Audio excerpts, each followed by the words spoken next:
كارب تعلي، بروتين تقلل نسبة دهون. 300 من 300 ل 500، بس هو الأحسن 300 علشان أنت لما بتنشف في فترة طويلة أحسن من أنت بتنشف في فترة قصيرة. ليه بقى؟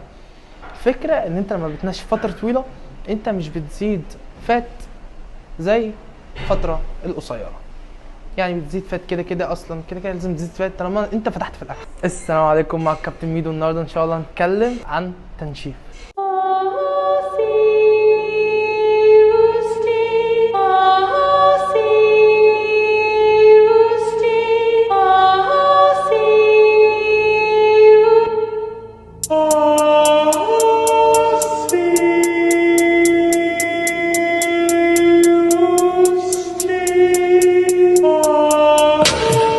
اول حاجه لازم تحسب الكالوريز بتاعتك على مدار اليوم.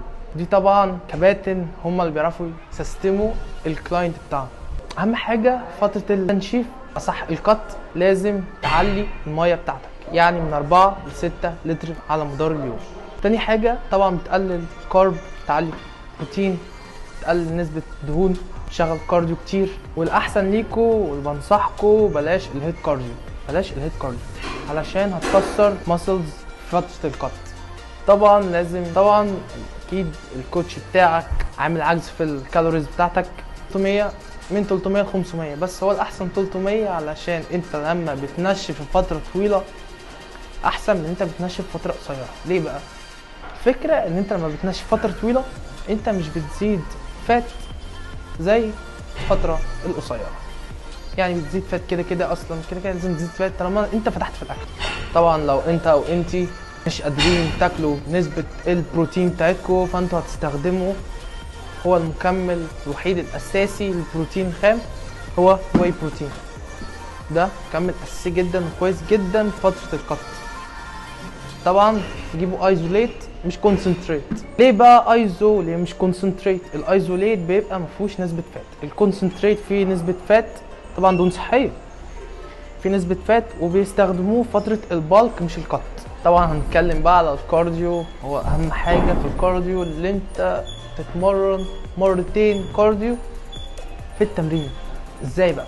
انت اول حاجة هتبدأ طبعا تسخن 10 دقايق على التريد ميل، مشي خالص، مشي خالص على الهادي خالص، علشان ما تضيعش البي ام ار بتاعك، ما تضيعش البي ام ار، علشان في حاجات اهم، والاهم هو تمرين حديد، فانت ضايع البي ام ار بتاعك كله في تمرين الحديد. بعد التمرين خش على الكارديو، هيبقى مش هيد برضه، هيبقى جوك، تمارين خفيفه، جري خفيف، بس هو ده الكارديو. طبعا تمارين البطن بقى هتبقى مرتين في الاسبوع، مره مع الليجز، مره مع الشيست. ودي نهايه حلقتنا النهارده، ويا رب يكون الفيديو عجبكم واستفدتوا، وباذن الله كل اللي جاي احسن. متنسوش بقى سبسكرايب القناه، فعل زر الجرس، لايك للفيديو، شيروا لاصحابكم. ولو اي حد عايز يخش اونلاين كوتش معايا هتلاقي الانستا في البايو. السلام عليكم. كده لازم تزيد فات طالما انت فتحت في الاكل.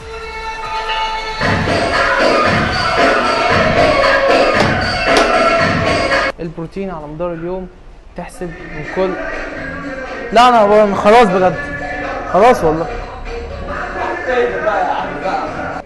اول حاجه طبعا لازم تحسب الكالوريز بتاعتك. ايه اللي انا قلته؟ والسلام عليكم. لا هو انا اقول ايه؟ هو دي بدايه حلقه، بدايه